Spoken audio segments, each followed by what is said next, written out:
Corona से बचने के लिए दुनिया भर में कोशिशें जारी। वजीर-ए-आजम मोदी ने रूसी सदर पुतिन से फोन पर की बात। मुश्तरका लाएअमल पर किया गया गौर। आज वीडियो कॉन्फ्रेंसिंग के जरिए G20 इजलास से करेंगे खिताब।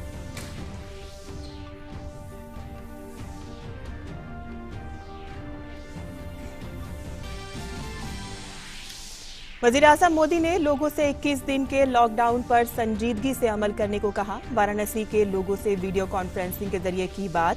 सेहत अमले से बदसलूकी करने वालों को सख्त कार्रवाई का इंतबा।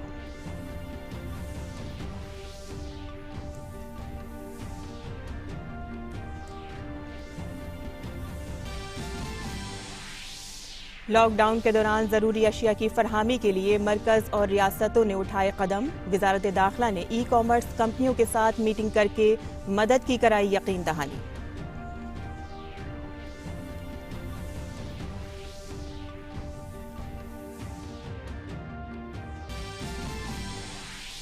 मुल्क भर में कोविड-19 के एक्टिव मामलों की तादाद हुई 553। अब तक 10 अफराद की जान गई। महाराष्ट्र और केरल में सबसे ज्यादा मुतासरीन। वजारत सेहत ने कहा कि बिना डॉक्टर के मशवरे के कोई दवा न लें।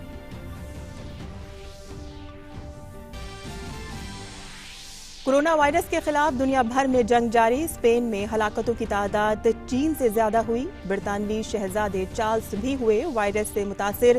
स्पेन की नायब वजीर आजम भी आई जद में।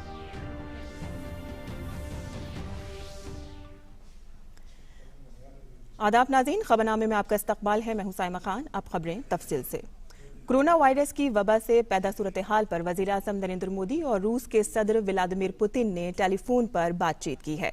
दोनों रहनुमाओं ने कोरोना से पैदा हालात पर तबादला ख्याल किया। दोनों रहनुमाओं ने आलमी मईशत पर कोरोना के असर, सेहत, तिब्बी खिदमात, साइंसी तहकीक और इंसानी मामला समेत अहम मसाइल का सामना करने के लिए ज्यादा सलाह मशवरे और ताउन में इजाफा करने पर इत्तेफाक किया। वजीर आजम ने रूस में कोरोना के शिकार अफराद की जल्द सेहत याबी की दुआ की। वहीं सदर पुतिन ने भी भारत में कोरोना वायरस से निपटने के लिए वजीर आजम मोदी की क़यादत में किए जा रहे इक़दामात की तारीफ की। और वजीर-ए-आज़म नरेंद्र मोदी आज कोरोना वायरस के बहरान पर होने वाली G20 इजलास से खिताब करेंगे। कोरोना वायरस के पेश नजर ये इजलास वीडियो कॉन्फ्रेंसिंग के जरिए हो रहा है और इसीलिए इसे G20 वर्चुअल समिट का नाम दिया गया है। इस बार G20 इजलास की मेजबानी सऊदी अरब के पास है। सऊदी अरब के बादशाह सलमान बिन अब्दुल अजीज G20 ममालिक के इस हंगामी चोटी इजलास की सदारत करेंगे। वजीर-ए-आज़म मोदी ने कहा है कि कोविड-19 का सामना करने में G20 ममालिक अहम किरदार अदा करने वाले हैं। उन्होंने कहा कि वो इस मामले पर सूदमंद बातचीत की उम्मीद कर रहे हैं। उम्मीद की जा रही है कि इस इजलास में कोरोना से लड़ने के लिए एक एक्शन प्लान तैयार किया जाएगा। और इसी सिलसिले में ज्यादा जानकारी के लिए बात करते हैं हमारे नुमाइंदे सुधाकर दास से। सुधाकर, आज वजीर आजम G20 इजलास से खिताब करेंगे। खास बात यह है कि ये इजलास सेहत इमरजेंसी के लिहाज से वर्चुअल समिट के नाम से जाना जा रहा है, यानी कि वीडियो कॉन्फ्रेंसिंग के जरिए होने जा रहा है। पहली बार ऐसा होगा। और सेहत खिदमात किन किन इशूज पर हम कहते हैं कि इसमें बात होने की उम्मीद है आज? देश है जहां दुनिया की ना सिर्फ 2% कह सकते हैं 2/3 आबादी रहती है, बल्कि जो इंटरनेशनल ट्रेड में 75% इनका योगदान है। और इनकी अर्थव्यवस्था जो है पूरी अगर दुनिया की अर्थव्यवस्था के मुकाबले मान ली जाए तो 80% GDP इन्हीं देशों में है। तो एक लिहाज से पूरी दुनिया का सबसे बड़ा प्रतिनिधित्व अगर कह सकते हैं तो G20 में है। कोरोना एक वैश्विक महामारी है। हर एक देश इस महामारी से जूझ रहा है और एक ऐसी स्थिति दुनिया में बनी है कि अकेले कोई देश इसका मुकाबला नहीं कर सकता। एक मिनट के लिए मान भी लिया जाए कि किसी देश ने इस पर किसी वजह से काबू पा लिया, लेकिन दोबारा उस देश में ये फैलेगा नहीं, इसकी संभावना इस तरह से नहीं लगाई जा सकती, क्योंकि ये अगर किसी भी एक देश में बचा हुआ है तो कहीं भी ये फैल सकता है। इस लिहाज से देखा जाए तो काफी महत्वपूर्ण है जब इस वैश्विक महामारी से निपटने के लिए दुनिया के तमाम मुल्क और खासतौर से G20 के मुल्क एक मंच पर आए हैं। और भारत के लिहाज से काफी अहम है, क्योंकि आपको पता है कि पिछले ही हफ्ते सऊदी अरब के पास इस वक्त G20 की प्रेसिडेंसी है। सऊदी अरब के क्राउन प्रिंस से बात हुई थी प्रधानमंत्री नरेंद्र मोदी की और उस दौरान चर्चा हुई थी, क्योंकि भारत ने एक पहल, एक नेतृत्व दिया है साउथ एशिया में, दक्षिण एशिया में।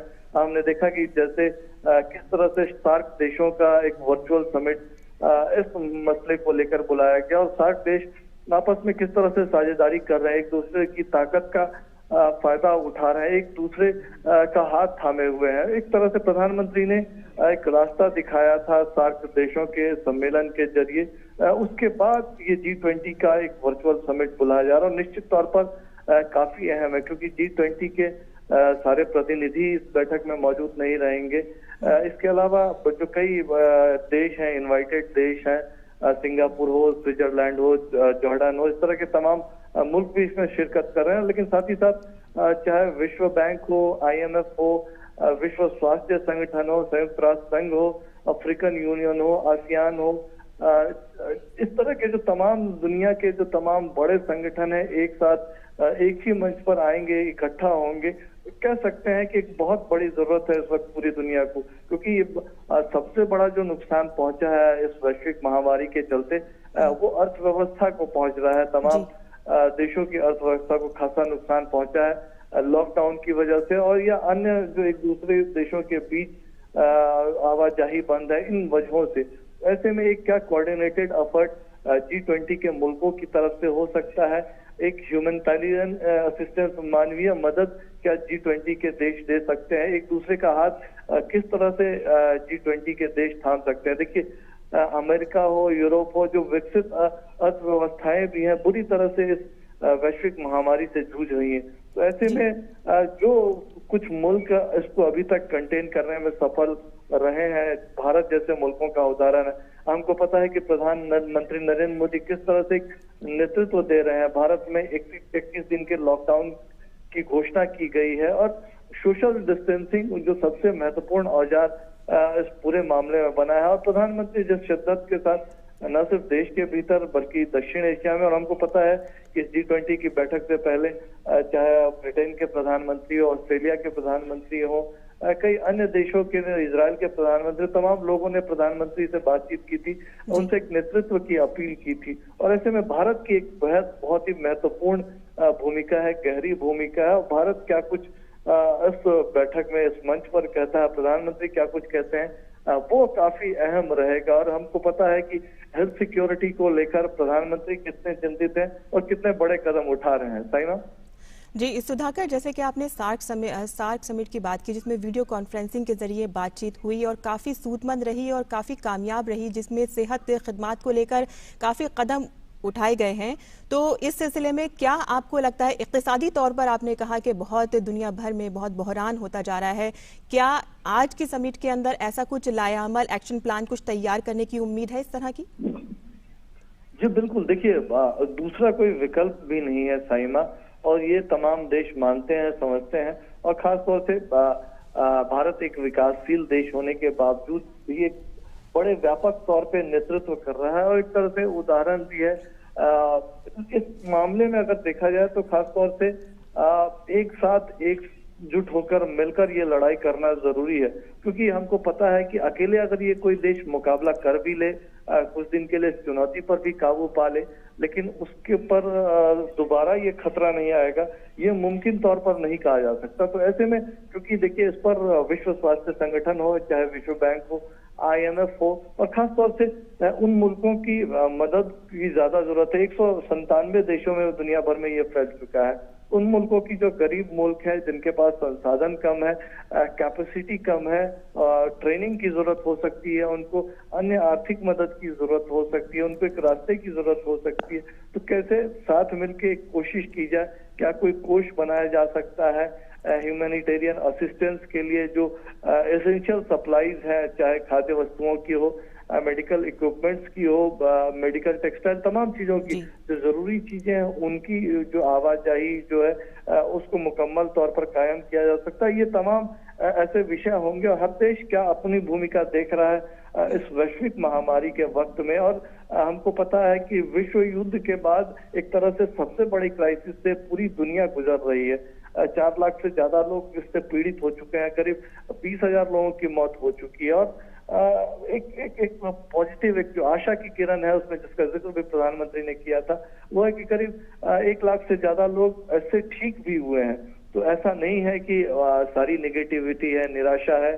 सब जगह एक पॉजिटिव रास्ता भी दिख रहा है, उम्मीद की किरण भी दिख रही है। लेकिन ऐसे में एक दूसरे का हाथ थामने की, साथ मिलकर काम करने की, एक दूसरे को मजबूत करने की जरूरत है, और शायद इस पर चर्चा हो सकती है। और निश्चित तौर पर प्रधानमंत्री नरेंद्र मोदी सहित जो वो तमाम देश जिन्होंने इसमें एक मार्ग खोजा है, रास्ता खोजा, वो क्या कुछ कहते हैं, वो काफी महत्वपूर्ण रहेगा। और भारत जैसे बड़े देशों का एक्सपीरियंस, जहाँ 130 की आबादी है, वो किस तरह से इस लड़ाई को आगे बढ़ाने की, जीतने की, इससे मुकाबले की कोशिश कर रहा है, वो काफी अहम रहेगा।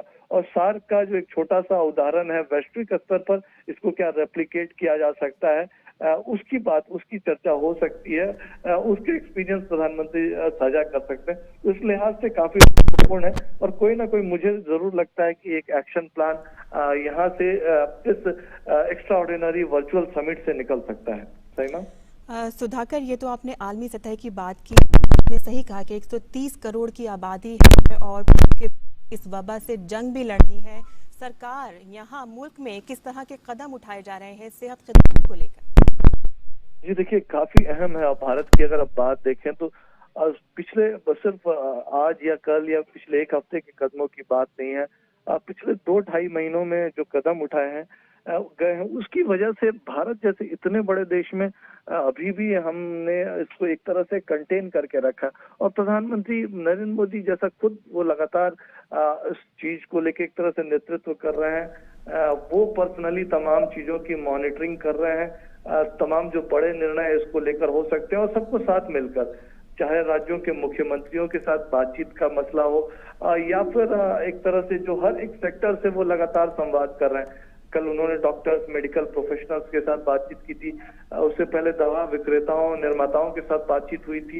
इसके अलावा मीडिया के लोगों के साथ, उद्योग जगत के साथ काफी महत्वपूर्ण है। क्योंकि देखिए, जो ये 21 दिन का लॉकडाउन पीरियड है, इसमें बहुत अहम है कि जो जरूरी वस्तुएं हैं, जरूरी सेवाएं हैं, उसकी सप्लाई निर्बाध रहे। और इसके लिए बहुत जरूरी है कि ना तो सिर्फ प्रोडक्शन होना, बल्कि एक तरह से उस सप्लाई चेन को ना टूटने देना। तो इन तमाम चीजों के लिए, और ये एक तरह से कुछ राज्यों की तरफ से देखा गया कि इसको बहुत सीरियसली नहीं लिया जा रहा था, या फिर लॉकडाउन की व्यवस्था को वो प्रभावी ढंग से इम्प्लीमेंट नहीं कर रहे थे। इसकी वजह से एनडीएमए की जो नेशनल डिजास्टर मैनेजमेंट अथॉरिटी है, उसकी बैठक बुलानी पड़ी। और उस बैठक में जो पूरे देश में एक तरह से इस लॉकडाउन का फैसला किया गया। फैसला हमारे, आपके लिए, हमारी सबके परिवारों के लिए, पूरे देश की सुरक्षा के लिए सबसे अहम है। क्योंकि जो विशेषज्ञों का यही मानना है कि इस वक्त इस क्रिटिकल स्तर पर अगर सोशल डिस्टेंसिंग के जरिए इसको फैलने से रोक लिया जाए, तो काफी एक अहम लड़ाई में हम आगे बढ़ सकते हैं, इस चुनौती से पार पा सकते हैं। तो इसलिए एक बड़ा और ये कड़ा सख्त फैसला भी लेना पड़ा। अब प्रधानमंत्री को पता है कि इसकी वजह से कुछ लोगों को दिक्कतें भी आ सकती है, तो उन्होंने तमाम राज्य सरकारों से, तमाम अन्य लोगों से भी अपील की है, खासतौर से गरीब लोग हैं उनकी मदद के लिए। और उसके लिए तमाम तरह के जो कदम भी उठाए जा रहे हैं, चाहे राशनिंग की व्यवस्था हो और अन्य जरियों से। एक एक पहलू पर कह सकते हैं सरकार की नजर है। संवेदनशीलता के साथ निश्चित तौर पर ऐसे लोग जो किसी तरह से कानून का पालन नहीं कर रहे, निर्देशों को नहीं मान रहे, अगर जरूरी हो तो उनके साथ सख्ती भी की जा सकती है। लेकिन अगर कोई जरूरतमंद हो तो उस तक हर मदद पहुंचे, इसके लिए तमाम व्यवस्थाएं जो है, चाहे दिल्ली की बात हो, देश का कोई भी दूर दराज का क्षेत्र हो, वहां उसको सुनिश्चित करने की बात हो। एक तरह से एक बहुत बड़ी लड़ाई है, इस बात को देश को समझना होगा। प्रधानमंत्री यही बात कर रहे हैं। और जब उन्होंने दूसरी बार देश को संबोधित भी किया था, तो उन्होंने ये निश्चित तौर पर कहा कि जो संकल्प और हमारा संयम है, उसकी परीक्षा, और ये परीक्षा हम सबके लिए है, हम सबकी सुरक्षा के लिए है। तो वो काफी अहम है निश्चित तौर पर। और सिर्फ केंद्र नहीं, केंद्र राज्यों के साथ मिलकर एक तरह से एक कलेक्टिव जिम्मेदारी के साथ एक सहयोगात्मक संवाद का जो पूरा उदाहरण दिख रहा है, जो पूरी एक देश की एकजुटता इस वक्त दिख रही है। और निश्चित निश्चित तौर पर इससे एक सकारात्मक रास्ता जरूर निकलने की उम्मीद है। जी सुधाकर, आपने बिल्कुल सही कहा कि ये परीक्षा की घड़ी है और हम ही सभी लोगों को एक जिम्मेदारी का अपना जिम्मेदारी निभानी है और जिम्मेदारी का मुजाहिरा करना है। बहुत बहुत शुक्रिया आपका इस तमाम तफसीलात के लिए। मजीद खबरों की जानिब रुख कर लेते हैं, जहां वज़ीर आज़म नरेंद्र मोदी ने वीडियो कॉन्फ्रेंसिंग के जरिए अपने पार्लिमानी हल्के वाराणसी में लोगों से बातचीत की। उन्होंने कहा कि कोरोना के खिलाफ जो जंग पूरा मुल्क लड़ रहा है उसमें 21 दिन दरकार है। हमारी कोशिश है कि इस जंग को 21 दिन में जीत लिया जाए। महाभारत का युद्ध 18 दिन में जीता गया था। आज कोरोना के खिलाफ जो युद्ध पूरा देश लड़ रहा है उसमें 21 दिन लगने वाले हैं। हमारा प्रयास है इसे 21 दिन में जीत लिया जाए। महाभारत के युद्ध के समय भगवान श्री कृष्ण महारथी थे, सारथी थे। आज 130 करोड़ महारथियों के बलबूते पर हमें कोरोना के खिलाफ इस लड़ाई को जीतना है। और वज़ीर आज़म ने बताया कि कोरोना से मुतालिक दुरुस्त मालूमात के लिए हुकूमत ने व्हाट्सएप के साथ मिलकर एक हेल्प डेस्क तैयार की है। कोरोना से संक्रमित दुनिया में 1 लाख से अधिक लोग ठीक भी हो चुके हैं और भारत में भी दर्जनों लोग कोरोना के शिकंजे से बाहर निकले हैं। कल तो एक खबर मैं देख रहा था कि इटली में 90 वर्ष में से भी ज्यादा आयु की माताजी भी स्वस्थ हुई है। वैसे मैं आपको ये भी जानकारी देना चाहता हूं कि कोरोना से जुड़ी सही और सटीक जानकारी के लिए सरकार ने व्हाट्सएप के साथ मिलकर एक हेल्प डेस्क भी बनाई है। वज़ीर आज़म ने कहा है कि अगर कहीं आपको डॉक्टर, नर्स या मेडिकल अमले के साथ कोई बदसलूकी करता हुआ नजर आए तो आप वहां पहुंचकर लोगों को समझाएं। कुछ स्थानों से ऐसी घटनाओं की जानकारी भी मिली है जिसमें हृदय को गहरी चोट पहुंचती है, बहुत दर्द होता है, पीड़ा होती है। मेरी सभी नागरिकों से अपील है कि अगर ऐसी कोई गतिविधि कहीं दिखाई दे रही है, इस सेवा में रत, इस महामारी से हम लोगों को बचाने के लिए जो काम में लगे हैं, डॉक्टर हैं, नर्स हैं, मेडिकल के लोग हैं, सफाई के लोग हैं, अगर उनके साथ बुरा बर्ताव होता है तो आप भी अगर वहां उस इलाके के लोगों को जानते हैं, उनको चेतावनी दीजिए, उनको समझाइए ये गलत कर रहे हैं, ऐसा नहीं कर सकते हैं। और जो भी सेवा कर रहे हैं उनकी हमने मदद करनी चाहिए और बताना चाहिए कि ऐसा नहीं होना चाहिए। और मैं आपको बता दूं, जब मुझे कल सब डॉक्टरों से बात कर रहा था, मुझे पता चला घटनाएं भले छुटपुट कहीं कहीं होगी लेकिन मेरे लिए गंभीर है और इसलिए मैंने तत्काल गृह विभाग को, राज्यों के सभी डीजीपी को सख्ती से काम करने के लिए कहा है कि ऐसे कोई भी व्यक्ति डॉक्टरों के साथ, नर्सों के साथ, सेवा करने वालों के साथ अगर इस प्रकार का कुछ भी करेंगे तो उनको बहुत महंगा पड़ेगा। वहीं वज़ीर आज़म नरेंद्र मोदी की सदारत में कल मरकजी काबीना का इजलास हुआ। मीटिंग में सोशल डिस्टेंसिंग का पैगाम दिया गया। मीटिंग में शरीक वजीरों ने नशिस्तों में एक दूसरे से फासला रखा। इस मीटिंग में वजीर दिफा राजनाथ सिंह, वजीर दाखिला अमित शाह, वजीर खजाना निर्मला सीतारमण और वजीर सेहत डॉक्टर हर्षवर्धन समेत कई वुज़रा शामिल थे।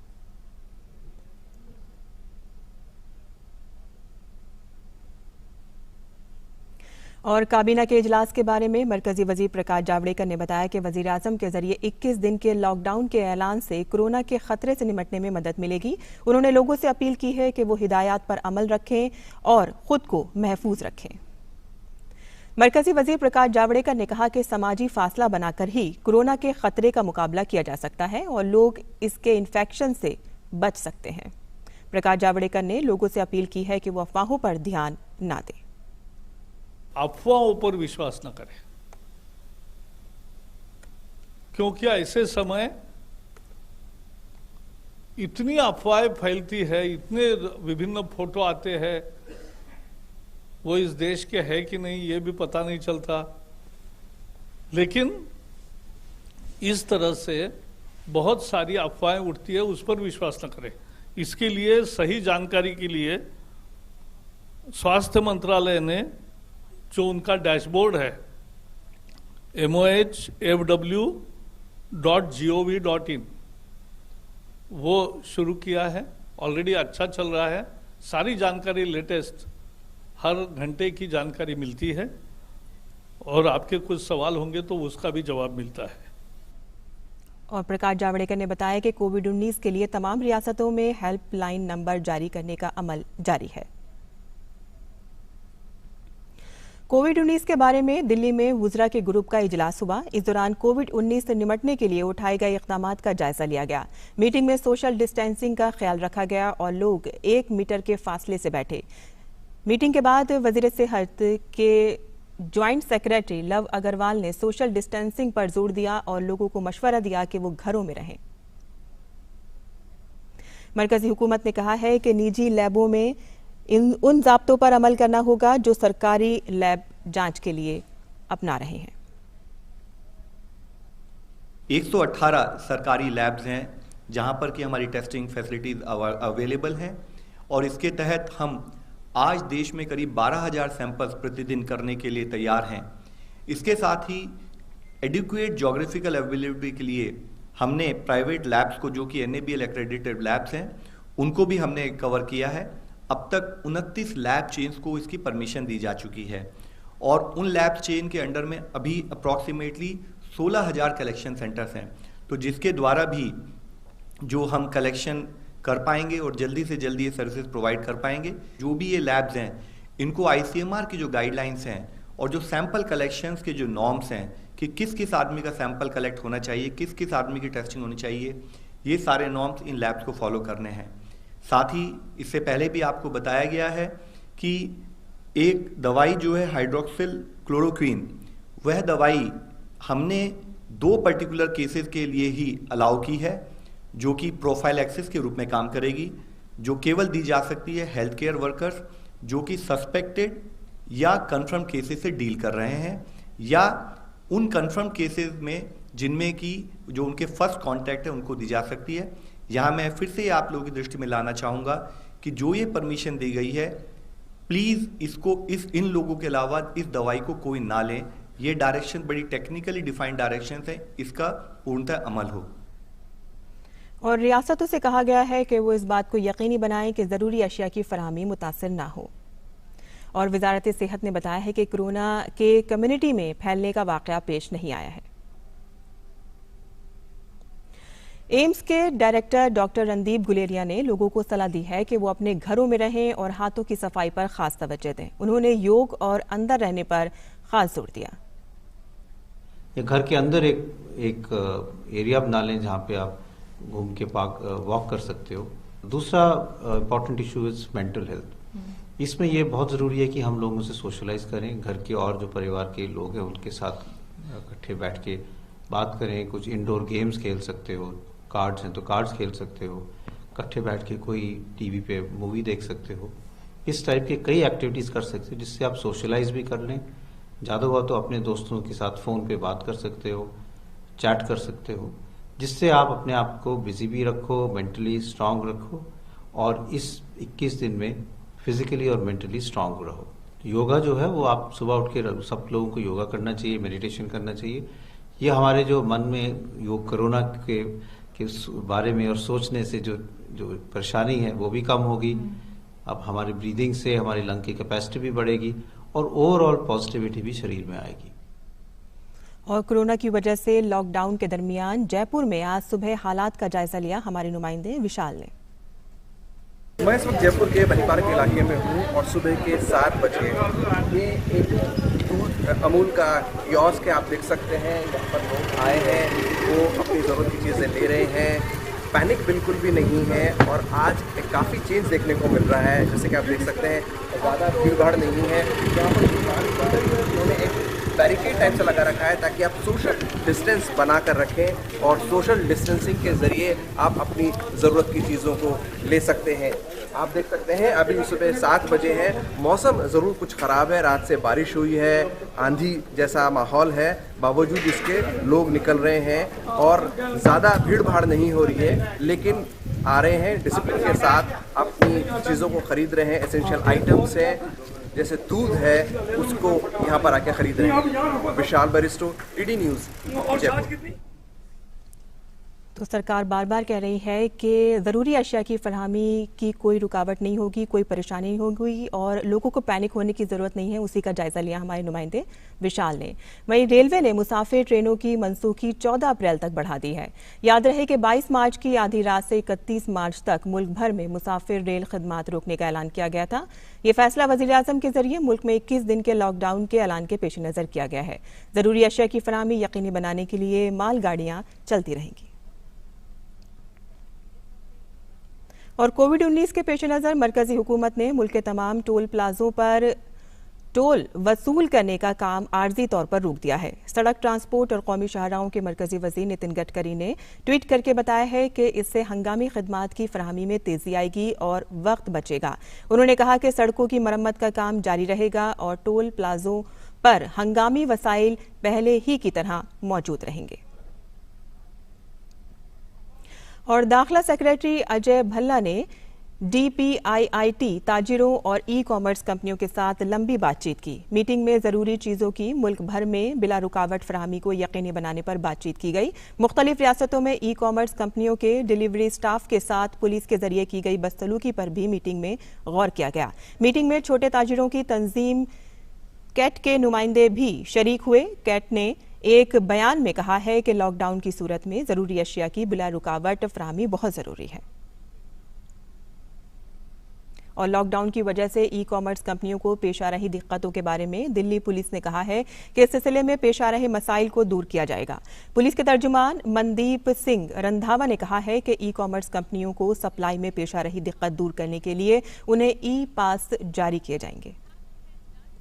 आप जैसे जानते हैं कि जो हमारी ई-कॉमर्स साइट्स हैं उनका काफ़ी बड़ा योगदान रहता है, तो अभी उनके साथ मैंने मीटिंग ली है। जो भी उनको दिक्कतें आ रही थी, इसमें तमाम जो हमारी ई-कॉमर्स साइट्स हैं जैसे फ्लिपकार्ट्स हैं, ग्रोफर्स हैं, मामा अर्थ है, स्नैपडील है, फॉर्म इजी है, बिग बास्केट है, जोमेटो है और डिलीवरी प्राइवेट लिमिटेड है। इन्होंने हमारे से दिक्कतें शेयर की हैं जो इनको प्रॉब्लम्स आ रही हैं, जो मूवमेंट में जो एसेंशियल गुड्स है उसकी मूवमेंट के लिए इनको डिटेल में हमने दिल्ली पुलिस जो इनिशिएटिव्स ले रही है उसके बारे में बताया है। जहां इनको कहीं दिक्कत आ रही है उसके लिए इनको पासेस और इशू किए गए हैं और इनको विश्वास दिलवाया गया है कि जो भी इनके डिलीवरी बॉयज़ हैं उनको हमारा दिल्ली पुलिस का स्टाफ है वो प्रॉपर सहयोग करेगा। और इसी के साथ ही खबरनामा यहाँ हमारा इख्तिताम पजीर होता है। इजाज़त दीजिए, आदाब।